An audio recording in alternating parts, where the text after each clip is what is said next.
BBOR Black Box Online Radio, coming to you from West Virginia.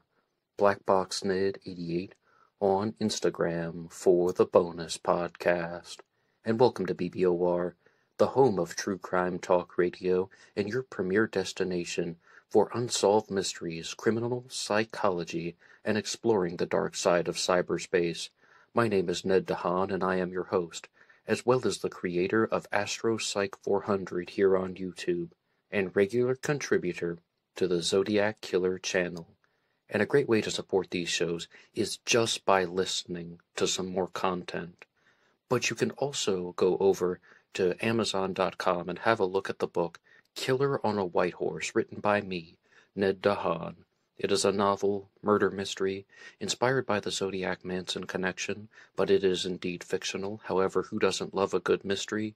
And there is always the TeeSpring page. Feel free to check out some of the merchandise. And remember, being weird is not a crime. Let the show begin. Okay, hello everybody. Today is Wednesday, another Ripper Wednesday. Welcome to the show. How's everybody doing? Welcome to the first ever Jack the Ripper report. This is something that I've been talking to you guys about for a while on Ripper Wednesday. Over the last several months, I've been doing episodes about the Jack the Ripper suspects, as well as some of the crimes and the letters, and doing breakdowns of those. And I also did some of those last year here on the channel. And this has morphed into its own segment called the Jack the Ripper Report. On Mondays, I do a segment about the Zodiac Killer, which followed a very similar pattern. I talked about the suspects, the crimes, and the letters for about 2 years, actually, and then I decided to turn it into the Zodiac Killer News Report so that I could talk about multiple subjects within a single episode, and that more or less is what has happened with Ripper Wednesday. And before we truly begin, I would like to remind you that you can hit the like button and subscribe to the channel. It really helps out BlackBoxOnlineRadio, and you can also go through some of the links in the description box. And one of them is for BuyMeACoffee.com, BuyMeACoffee.com/BlackBoxNid88, and that allows you to make a donation or a contribution to help support the show, and anybody who makes a donation will get a shout-out on Zodiac Monday. And be on the lookout for a new Black Box Online Radio membership that is going to be coming very soon, and it's going to have all types of bonus content and features, including something that I've written called True Crime Teaches Us to Conquer Toxic People. Lots of things to look out for here on this channel. One more time, BuyMeACoffee.com/BlackBoxNid88. But to get into the Jack the Ripper material, I'm going to begin with a challenge question for you guys. Who is the prime suspect in the Jack the Ripper mystery? Jack the Ripper was a serial killer who operated in 1888 in London, committing a crime spree that went from August 31st to November 9th of 1888. Whatever happened before or after that is somewhat up for debate, and even some of these confirmed crimes are up for debate, and I'll be discussing that throughout the duration of the episode. But who is the prime suspect? Because the majority of people who follow this mystery believe that there was one killer who murdered Polly Nichols, Annie Chapman, Liz Stride, Catherine Eddowes, and Mary Kelly. And for the longest time, I think a lot of people would have said Aaron Kosminski should be the prime suspect, a Polish immigrant, a Polish barber. And when I did the episode on him, he was referred to as a barber. However, at the time of the Ripper crimes, it was reported that he was unemployed and somewhat of not exactly a transient, but I'm trying to use a very polite term, somewhat of a vagrant, and I don't even want to use any terms that would either mislabel him. I'm trying to say a synonym for lowlife, but okay, let's just say that he is somewhat of a lowlife who's not able to maintain stable employment. But when it comes to the past several years, a lot of people are now looking at an individual named Charles Lechmere, also known as Charles Cross. Charles Cross was the alias that he used, and they are thinking that Charles Cross should be an even higher suspect on the list than Aaron Kosminski. And there's a channel out there called House of Lechmere. There's also the work of Christopher Holmgren and the Jack the Ripper, the Missing Evidence documentary that is talking about all of these reasons why people should suspect Charles Lechmere, Charles Cross above anybody else. And when I did the immediate responses to those pieces of information which I was just talking about, I think that they have created an amazingly convincing point, that is, Charles Lechmere would have had 8 minutes unaccounted for with one of the murder victims, Polly Nichols, the first Jack the Ripper victim, and that is when the murder could have taken place before he is encountered by an individual named Robert Pohl, and then he pretends to be the first person to discover the body. I mean, that point makes perfect sense to me. However, I just simply have trouble believing that Charles Lechmere could have committed that crime without having an enormous amount of fresh blood on him. I know that there wouldn't have been arterial spray because the victim had been strangled so that the arteries wouldn't have been spraying blood on him. And I know that he didn't get the light showed on him by the PC cop, PC Meisen. However, one point that was shared on the House of Lechmere channel works against them by saying that the street where Polly Nichols would have been murdered should have been a well-lit street at the time, and there should have been very clear visibility. And, I have some doubts about that. But who is the prime suspect, Aaron Kosminski or Charles Lechmere? I still have to lean more toward Aaron Kosminski because it appears that he was truly looked at and examined by members of law enforcement, and he could actually fall into the category of being the prime suspect. They think that it was him. Just very simply, they didn't have enough evidence to convict at the time, and it might make just a little bit more sense. But one point that I would challenge against anyone who thinks that Aaron Kosminski was Jack the Ripper is, there's a book out there called Naming Jack the Ripper by Russell Edwards, which talks about having a DNA match between Aaron Kosminski and Jack the Ripper, which actually comes from DNA that was obtained from a shawl that was owned by one of the Ripper victims, Catherine Eddowes, the fourth victim, and they claim that they have a 99% match, the team that was working on the material behind Russell Edwards' book, 99% DNA match linking Aaron Kosminski to the Ripper case. I don't accept it. I don't believe it, for the following reason. Law enforcement agencies, as well as all types of people who investigate these cases, do not want to keep the cases unsolved, contrary to public opinion. They're not trying to keep this cloud of mystery going for the sake of keeping a cloud of mystery going. If they actually had a DNA breakthrough in the Jack the Ripper case, then people would have taken it a lot more seriously, and there would be a much larger state of acceptance. And, if they actually had the Ripper's DNA, then I think that everybody would come to somewhat of a consensus. And no, that is not a naive statement. No, that is not wishful thinking. When people make true crime discoveries, people do indeed accept the results. Look at the Golden State Killer case, for example.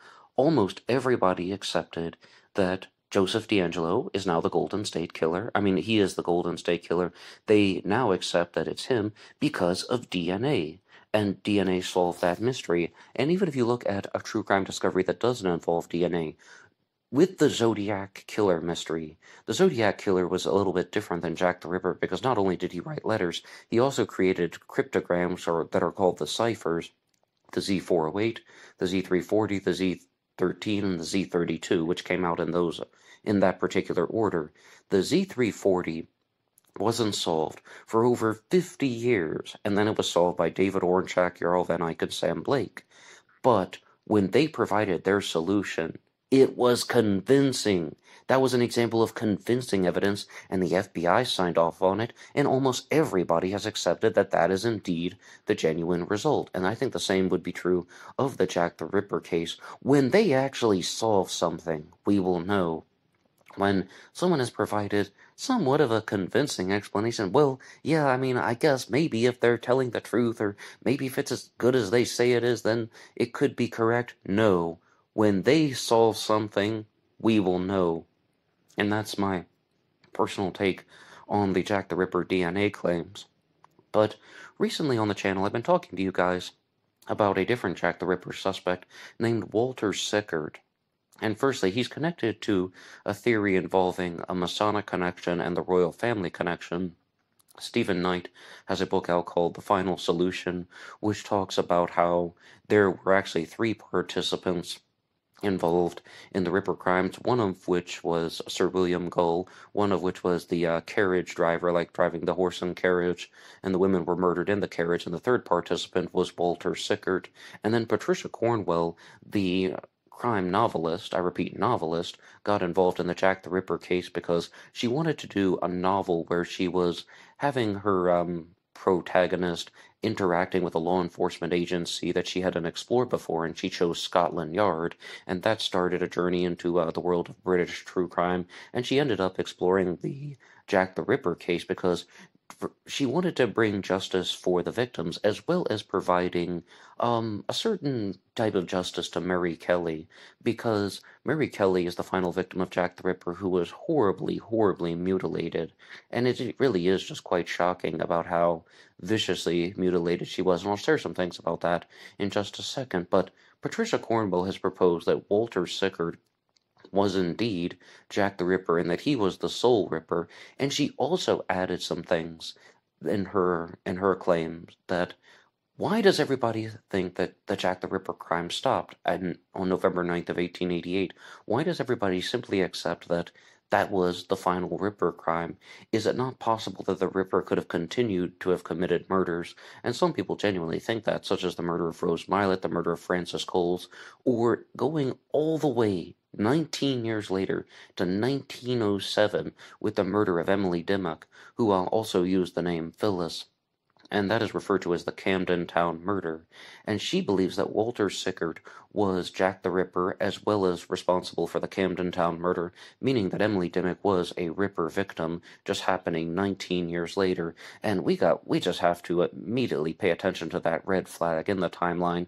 I mean, that is definitely some cause for concern, an unconfirmed crime happening 19 years later, but some of the evidence for that is Walter Sickert was a painter, and he did a painting called Jack the Ripper's Bedroom, as well as more than one painting about the Camden Town murder.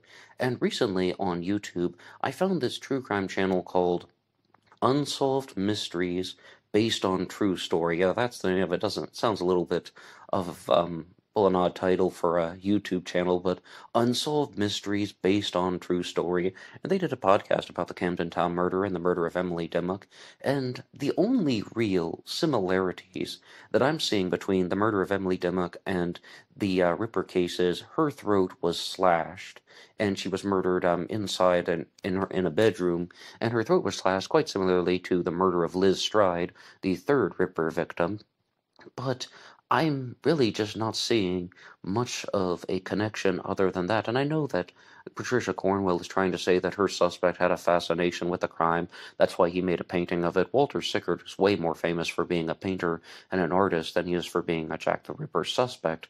However, I just think that there's quite a low probability that the Camden Town murder has any real connection.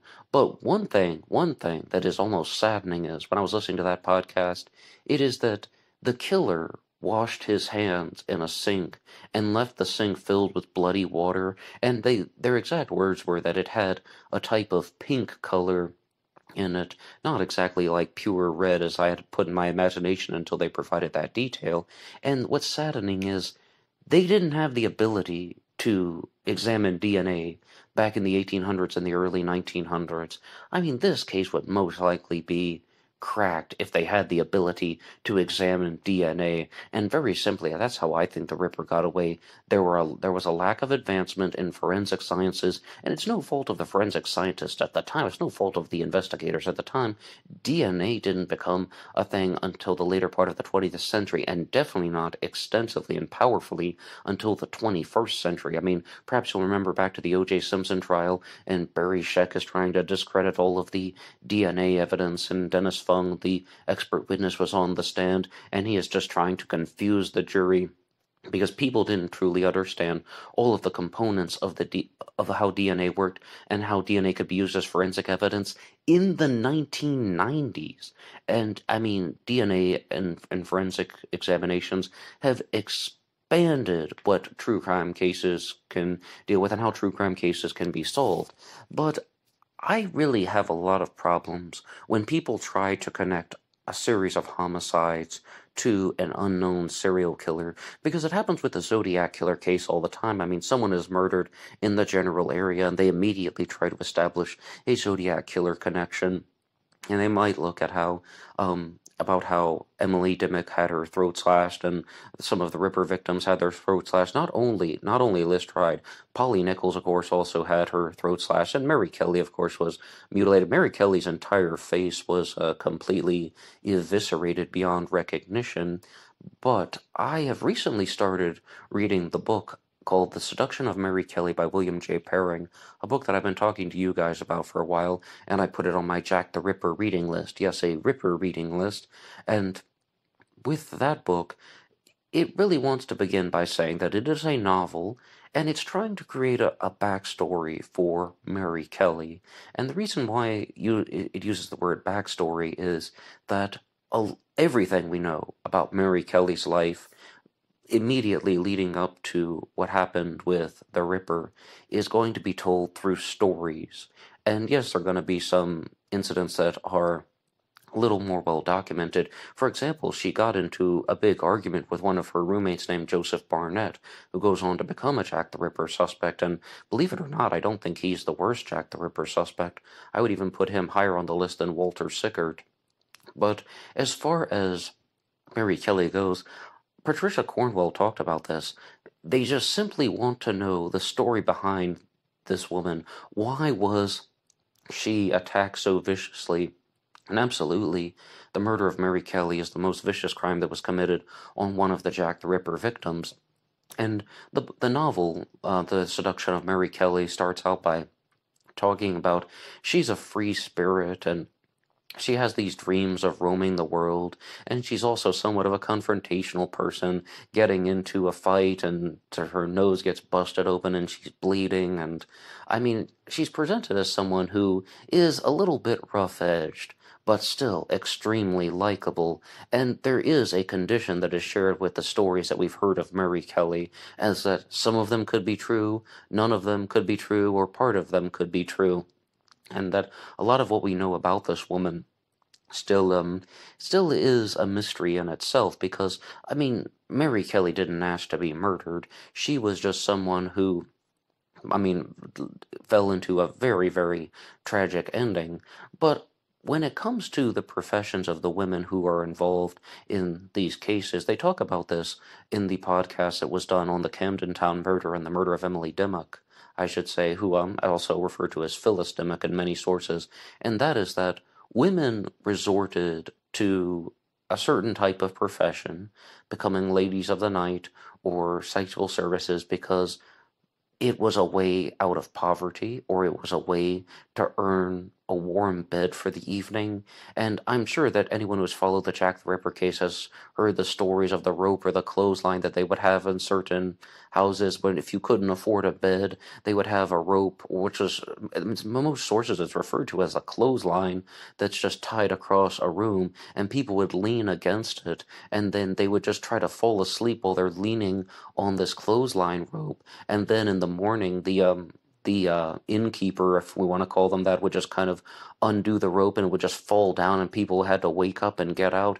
People were living in terrible conditions at the time, and if somebody had the ability to earn more money, one other way that they would escape the feelings of poverty would be through alcohol, and they would actually use the earnings from sex work to go and just get really drunk and try and pass out. And it's possible that that's what happened with the murder of Martha Tabram, who's not a confirmed Jack the Ripper victim.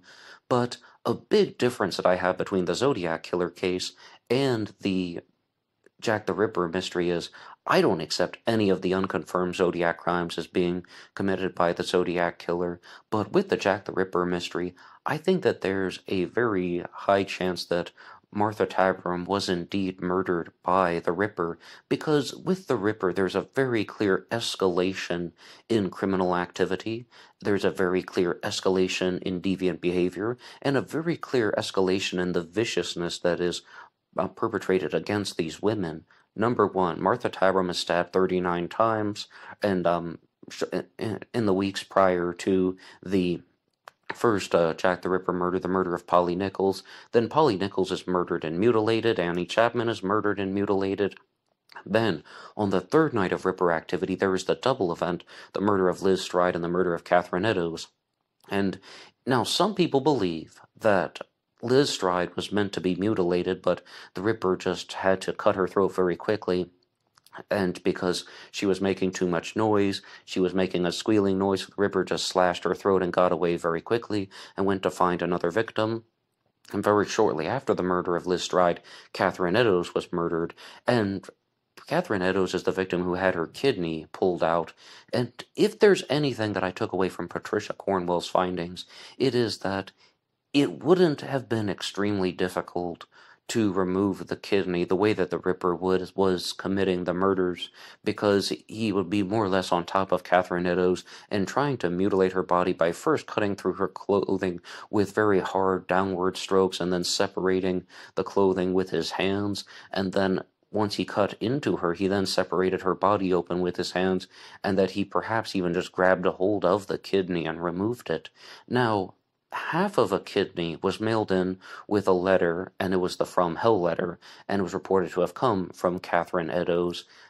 But here is something that I have found when I've been following the Jack the Ripper case that is also very different than the Zodiac Killer mystery, very different than the Son of Sam story or BTK, some of these other serial killer cases, and that is that, overwhelmingly, the majority of Ripperologists do not seem to believe that any of the letters were actually written by the killer.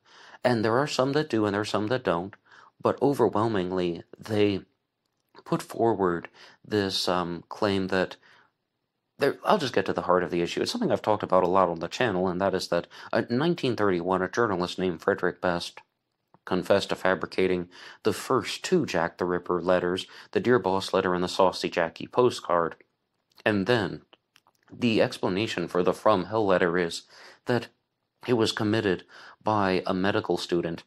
It was a prank that was committed by a medical student, and the kidney that was used may have indeed been a human kidney, but it was one that was available in medical colleges for dissection, and half of it was cut and put in some type of alcoholic solution and sent in a box with the From Hell letter to George Lusk, who was the chairman of the Whitechapel Vigilance Committee. And as of now, I am forced to accept the narrative that all of the letters were not authentic because I'm not convinced of any of these explanations. But if anyone would be authentic, it would be the From Hell letter, and it has the highest chance because when we look at the linguistic analysis that was done by Dr. Andrea Nini, it really lines up with what Frederick Best said in the confession, that he fabricated the first two letters, the Dear Boss letter and the Saucy Jackie postcard, because he was trying to save a newspaper, the newspaper that he worked for called The Star.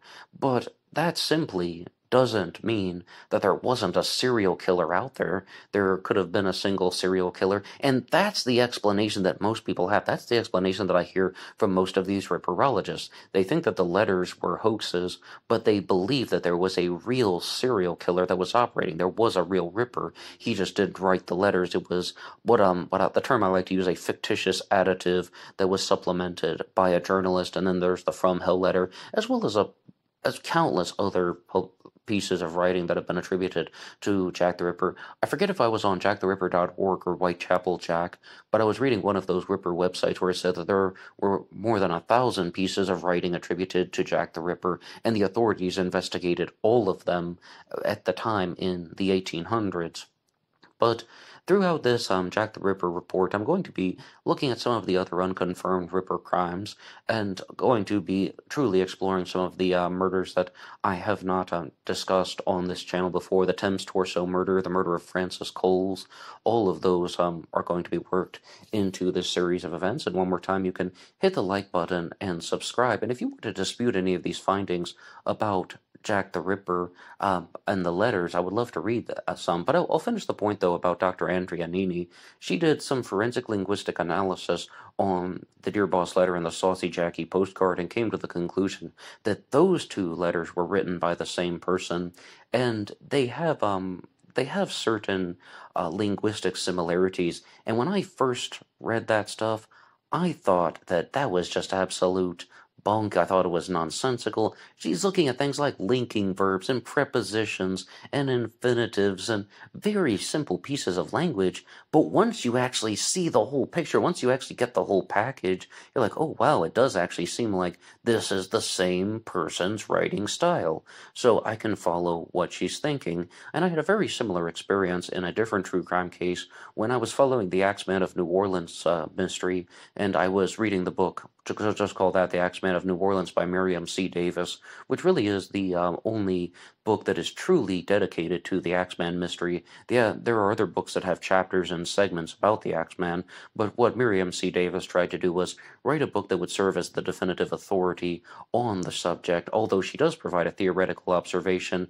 And again, when I first heard this from her, I thought that she was talking nonsense, that there were a set of homicides in New Orleans where people were attacked with a cleaver, and then there were a set of homicides in New Orleans where people were attacked with an axe, and they're 7 years apart. And she talked to a forensic psychologist who said that, yep, absolutely, it's the same person. And I was like, that person needs to go back to Psychology 101. What are you talking about? Just because there's a set of cleaver attacks in the early 1900s and a set of axe attacks in 1918 and 1919, it doesn't mean it's the same person.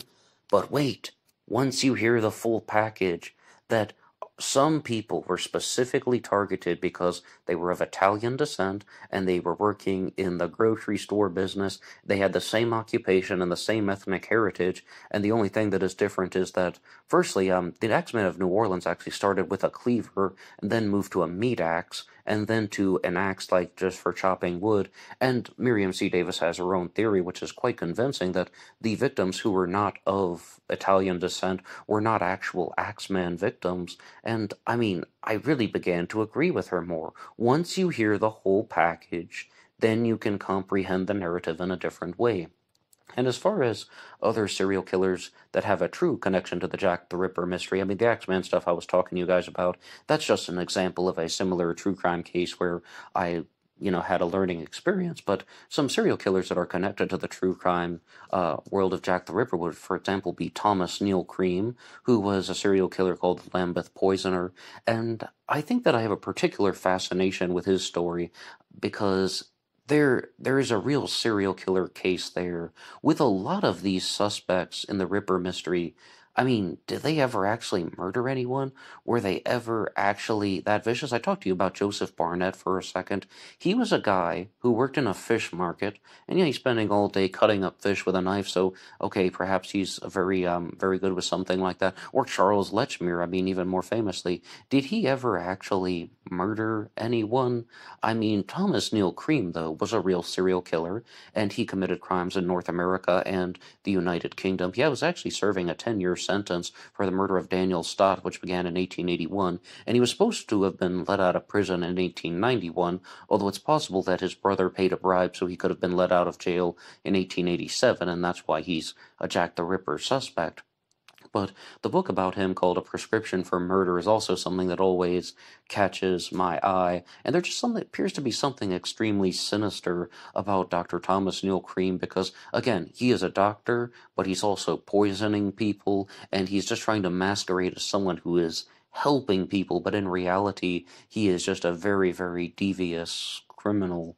And, I mean, that would be something that could be explored more on these Jack the Ripper reports. However, one suspect and one theory that I think is just absolutely ridiculous is the idea that James Maybrick was both Jack the Ripper and the Midnight Assassin.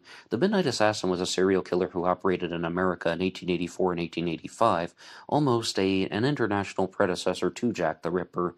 And the famous thing about that story is there was an enormous amount of blood from the victims in the Midnight Assassin case, and they tried to track the killer with bloodhounds because they thought that, someone, of course, is still going to have blood on their clothes, or the scent of blood would have been on them, but there was so much blood at the crime scene that it confused the bloodhounds, and they didn't know which direction to move in. Very, very vicious serial killer.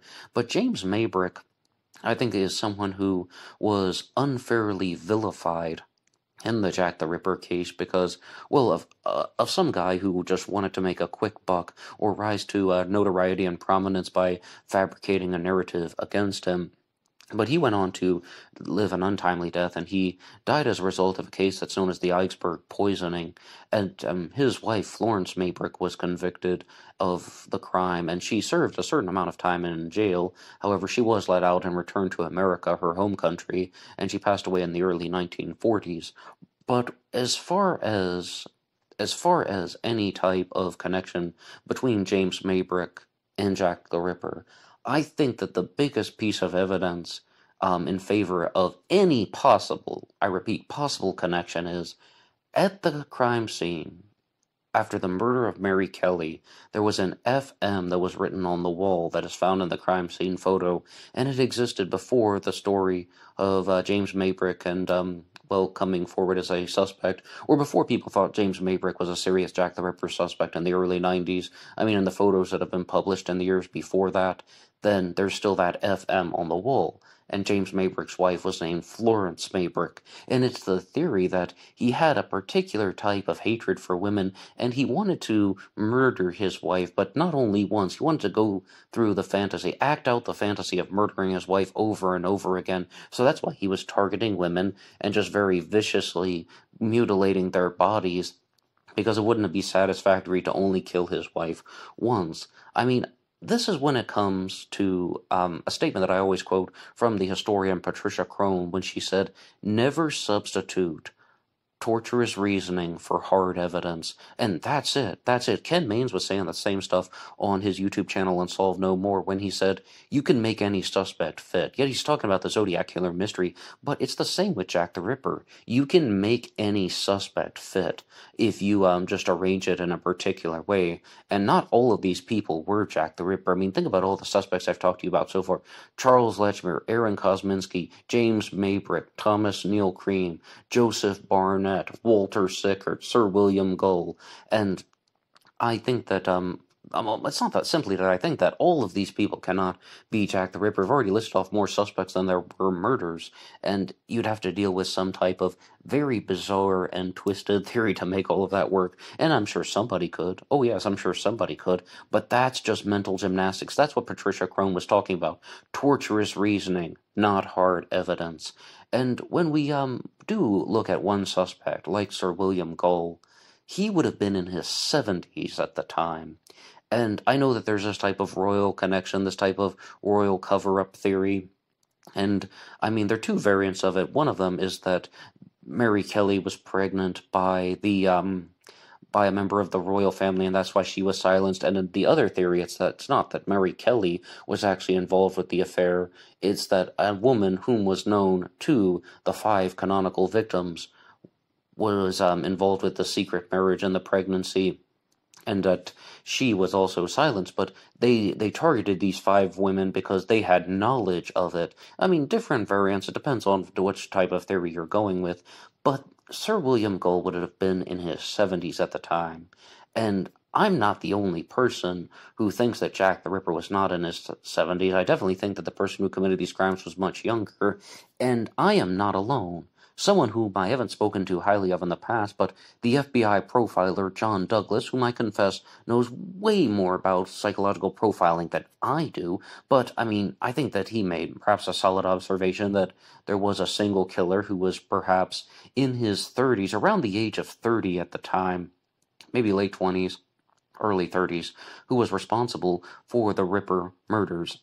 I was tempted to say the Whitechapel murders, but the Whitechapel murders actually go all the way back to the murder of Emma Smith, which happened in the spring of 1888. Emma Smith is highly recognized as the first Whitechapel murder, and to anybody out there who thinks that Emma Smith actually was a Ripper victim, I have to disagree for the following reason. Emma Smith lived. She had the ability to walk back to her home, and she said that there were multiple attackers. She was also sexually assaulted with an object, and this seems like she was murdered by a London street gang, more or less, or just criminal thugs as opposed to any type of vicious serial killer. That's my personal take on the subject, but there are members of law enforcement at the time who disagreed with that, particularly Harold Dew, who went on to become famous for the Dr. Crippen case, which I will talk about in a future Ripper report. But in regards to this type of this type of psychological profile of the killer, I mean, we have to bear in mind that that stuff is not perfect. And those types of theories and those types of thinking are not perfect either. And younger people can commit crimes. Say perhaps a 23-year-old barber. It's not out of the possibility. And somebody just wrote this in the comments section on BlackBoxOnlineRadio once. There's no age to become a killer. And I think that's completely true. There's no age to become a killer. So that's my honest take on the subject. Final point that I will leave you with is I'm going to always be looking at the Jack the Ripper case through somewhat of a Zodiac killer lens because I talked about the Zodiac so long on Zodiac Monday for several years now, and I want to just be aware of the differences. There are really only 3 letters in the Jack the Ripper mystery that are given strong consideration as to having come from the killer, and I've said my stance. As of now, I don't believe that any of them actually were from the killer, but with the Zodiac case, very clearly, people believe that numerous letters were written by the killer over a period of years. I mean, starting in 1969, definitely going all the way to 1971, and then there's a halt in Zodiac activity, and the 1974 Exorcist letter resurfaces, and possibly other communications in 1974, but unconfirmed, of course. But the Zodiac is writing letters for years. The Zodiac is proving that he's committing crimes, stating facts that only he and the police could know. The Zodiac is also mailing in a piece of Polstein's bloody shirt. Polstein was the final victim in the Zodiac mystery. The Zodiac is definitely someone who wanted to convince the world that he actually committed these murders, and that type of behavior is mostly not present in the Jack the Ripper case, because Jack the Ripper seems to be much more about the mutilations of the women. I've said this many times. I mean, even if Liz Stride was murdered and the Ripper went on to commit another murder, like immediately after that, because he didn't have the opportunity to mutilate her body, that's everything. That's everything. The Ripper is about mutilations. Therefore, the Zodiac is perhaps more thoughtful when it comes to planning. The Ripper is more vicious when it comes to committing the crimes. But I think that there needs to be something said about the murder of Liz Stride. When I did the first episode on her back in 2021, it's just called that, The Murder of Long Liz Stride, here on this channel, and I invite you to check out some of the older episodes on Black Box Online Radio. I said that there was about a 10% chance that Liz Stride was actually killed by the same serial killer who murdered the other women. I thought it was just a coincidence that Catherine Eddowes and Liz Stride were murdered on the same night. Now, maybe I said that prematurely, and perhaps now I say there's a 90% chance that Liz Stride was murdered by Jack the Ripper, and I have my own doubts. I'm not 100% certain that she was, but 90%, not 10%, so same numbers, just we need to switch them around a little bit. And I'm going to give a shout out to Randy Williams, who is the author of the book Sherlock Holmes in the Autumn of Terror, and he has a type of I mean, it is a type of conspiracy theory involving Jack the Ripper, but sometimes conspiracy theories are true. He believes that the Russian anarchist Peter Kropotkin was more or less the architect and orchestrator of the Jack the Ripper crimes, and that his enforcement manager, I mean, the person that would have been directed to carry these things out would have been Louis Deemschutz, one of the witnesses after the murder of Liz Stride, and that Deemschutz, again, is most likely the person who is kind of calling the shots based on orders from Peter Kropotkin, and that Isaac Kosabrodsky was actually the person who did the majority of the ripping, in his own words. And if anything, I said I'm giving him a shout out, right? He provides somewhat of a convincing case that Isaac Kosabrodsky should be the suspect in the murder of Liz Stride, because he's at the crime scene, and it's almost as if, no matter what theory you're going with, that Isaac Kosabrodsky commits the crime and his associate Louis Deemschutz covered for him. And I can expand upon that in a longer episode, but you can also hear the episode that I did called Jack the Ripper Suspect Louis Deemschutz. And I mean, I was really quite surprised that Louis Deemschutz was going to be a Jack the Ripper suspect, but then I heard the whole package of Randy Williams' theory, and I think that he has a lot of good observations, which I'll expand upon in some future Jack the Ripper reports. But as I said, I mean, Isaac Kosabrodsky is a suspect for the murder of Liz Stride. no matter what theory you're going with, seems to be somewhat of a reasonable observation or a reasonable possibility that has been put forward. And those are my final observations, thoughts, and conclusions about the Jack the Ripper mystery as of now.